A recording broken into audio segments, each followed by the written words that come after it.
What's up, you guys? It's Hair Jordan, and today we're gonna be watching a survival tricks video to see how many survival tricks you know. Tips? No, they're tricks. These are tricks. These are not tips. Survival tricks. So you can trick nature. Trick Mother Nature. Say, no, you didn't get me. I'm gonna survive. You can trick death. I tricked you. Tricked you, death. You've been tricked. Thanks to Brightside. So, you're on vacation and things go horribly wrong. Whoa. If you're falling from a cliff. Hold on. Let me stop you right there, Brightside. So it starts off with, you're on vacation, but you're falling off a cliff. I don't know about you, but I have never accidentally fallen off a cliff on a vacation. Actually, I need a vacation. I could use one. Leave a comment if you've ever gone on vacation and actually needed survival skills. If you have a crazy story, let's hear it. All right, so here's what you do if you fall off a cliff. Do your best to break your way down to several parts. Each of the segments will absorb some impact of the fall. So basically, as you're falling down the cliff, try to bounce against the cliff several times. This will break your fall incrementally each time you bump into the cliff. A piece of wood or a plank can also be useful. It might help you to soften your fall when you hit the ground. Okay, if you happen to see a piece of wood or a plank as you're falling down the cliff, make sure you grab onto it. This could save your life one day. And then maybe, just maybe, you can land on your feet like this guy. If your pan has caught fire, don't take it outside or try to put the fire out with water. Cover the flames with a metal lid. This way, you'll take away the source of oxygen. If a fire is tiny and manageable, you can use salt or baking soda to put it out. I did not know that. This guy looks so proud of himself. He's really happy that his arms are backwards and he can hold fire. Other cooking powders that look like salt or baking soda is a big no-no. Whoa, a big no-no. I did not know that. I don't know a lot about cooking, so this is very informational for me. I hope that you're learning as much as I am through this. They won't help you. I wonder what would happen though. What would happen if you just put baking powder or baking soda, what did he call it? I'm so stupid. On a grease fire, what happens? Does it just burn? Wait, does baking powder burn? Is it flammable? Because you put it in the oven, and that's kind of dangerous. Whoa! I need to stop thinking about this. All right. If you find yourself in a panic-stricken crowd, your main task is to create some space around yourself. Keep your hands by your chest, your arms bent at the elbow. So like this. Walk around in a crowd of people like this. You can be pushed to the ground. If you're with your family, put the kid on your shoulders and let the weaker members of the family go in front of you. His face is so hilarious. Even his wife is just unconcerned. She knows he's got everything under control. Just look at that smug look. He's not worried. Unlike this guy, he's all red from huffing and puffing and screaming. He's like, ah! Is this a good video? Is this video doing okay? I don't know. It's been 2 weeks since I've posted. I don't remember how to make videos. If someone's attacking you from behind on the street, stomp on their foot. He's always so happy until something happens, and then he's so surprised. His face literally is like, if someone's attacking you from behind on the street. Okay, back to the video. So for this one, you're actually tricking an attacker. Ooh. Stomp on their foot. Make it difficult for the attacker to follow you. Now, if you get locked in a car trunk, try to send an SOS signal to people outside. To do it, look for the taillights wires. Whoa, I see where this is going. I'd never thought about that. This is actually a really good idea of taking it. Well, I'm just gonna let him explain it because I already know where this is going. Find something sharp in the trunk and cut one of those wires. When you connect the ends again, the lights will flash. Aha! Then you can send an SOS. Cut the brake light and just put it back together again, flashing the light. So you better do it so that it doesn't look like it's just a turn signal. Next! If your car brakes suddenly stop responding, ask the passengers, if you have any, to make sure their seatbelts are buckled. Wait. So you're telling me if your car brakes go out, the first thing you do, is tell your passengers to buckle up. I don't know about you, but if I'm driving down the road and the brakes go out, the first thing I'm gonna do is not to look at the back seat and make sure everyone has their seatbelts on. I mean, yes, you should definitely be wearing a seatbelt already. I don't know why I just did that. You know what? I'll just let him finish. I'm sure there's a great tip coming up next after you make sure everyone in the back seat is buckled up. Then turn on the emergency lights. Wait.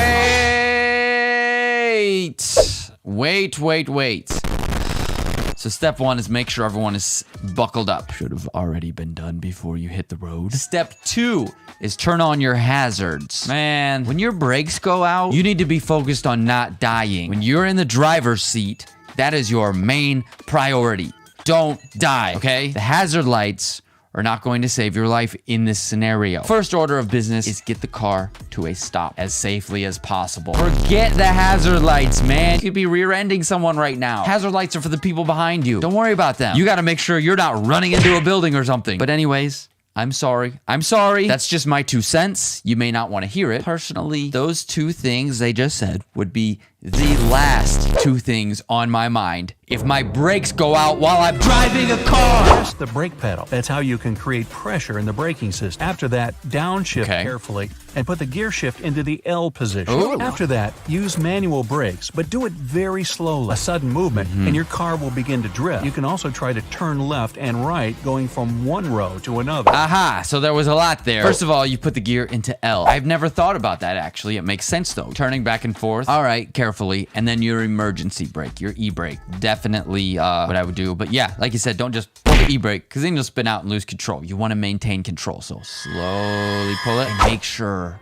you're steering the car. I drive a pretty old car, so sometimes I think about this stuff. The hood came open again while I was driving. That's okay. Got it tied down with a rope. What if my brakes were out right now? What would I do? So I look off to the side of the road. Which direction would I even go, left or right? And I have had brakes go out on a car once before, but it's scary. You definitely got to maintain control. I'd say that's probably the most important thing. Don't panic. Just stop the car safely. Put it in park. If you've fallen through ice into freezing water, Why does he go cross-eyed when he screams? I understand you're falling. Do your eyes have to do that? Maybe that's just what happens when you get into cold water. don't pull yourself out by grabbing it. The edge will keep breaking. Kick your legs Makes until your sense. body is positioned horizontally in the water. Get out of the water and onto the ice like a seal. So you don't climb out. You swim out like a seal. You just swim. Swim right out. Then the ice will be less likely to break. The most effective way to help a person who's choking is to perform the Heimlich maneuver.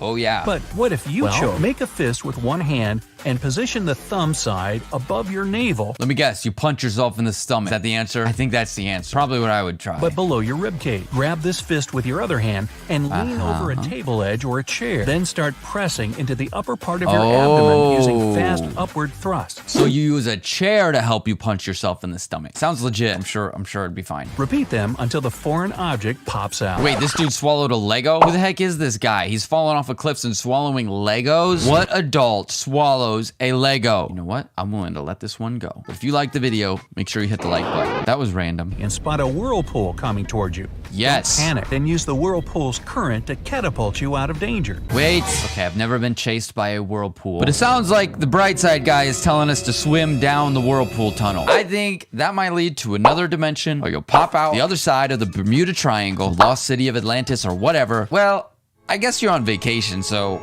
swimming into a whirlpool, that would freak me out. If you start fighting it, you're likely to get pulled inside. So if you do get trapped by it, take a deep breath and wait for an opportunity to swim away and up. Yup, he's telling you to swim into the whirlpool. That would actually be pretty cool if it worked. So just swim into it and come out, hopefully in this dimension. If you're stuck in a falling elevator, lie down on your back and try to occupy as much space as possible. If you can't lie down, opt for sitting. Your backside will act like an airbag in a car. Really? But Did he just say that your butt works like an airbag? your backside will act like an airbag in a car. Land on your backside, meaning your bottom, and it will act like an airbag? Will act like an airbag. I don't know if that's the best analogy. Brightside, I don't think that people's butts work like an airbag. They function a little bit differently. Want to get into this or not? I think no. Wait, what if airbags were just shaped like butts? You got in a car accident and... All right, anyway, so lightning storm, whatever. Kneel or squat down with your head between your knees and your hands covering your ears. So if you get caught in a storm with a group of friends, spread out. Aha! Because lightning can't strike us all. Maybe it can, actually. I don't really know how lightning works, but it probably can't get us all. If you get trapped under some debris, for example during an earthquake, your main task is to protect your breathing organs. Aha! You have to make your air supply last as long as possible. So this one, I think, is what the thumbnail is supposed to be. The thumbnail shows someone buried alive in a coffin or casket. Wait, is that the same word? That's the same word. So anyways, being buried alive. That's what this is about. Protect your breathing. Take your shirt off and tie its bottom in a knot. Then put it back on your head through the neck hole. You'll get a makeshift hood that will... Whoa, he has two shirts on. No fair. And I never wear two shirts. I'd be screwed. God damn motherfucker. Piece of shit. Breathe through your shirt. It could save your life. I'm a little underwhelmed, to be honest. I thought it would be something way crazier than that. Anyways, that's the end of the video. Thank you so much for watching. Make sure you hit the like and subscribe if you liked this. Let me know in the comments what you thought. I know a lot of you want another prank video. I just haven't had the opportunity to make one yet, but I will soon. And my camera just died, but the microphone didn't die. So I guess this is a really lame outro, and I will talk to you all soon. Thanks for watching. Bye.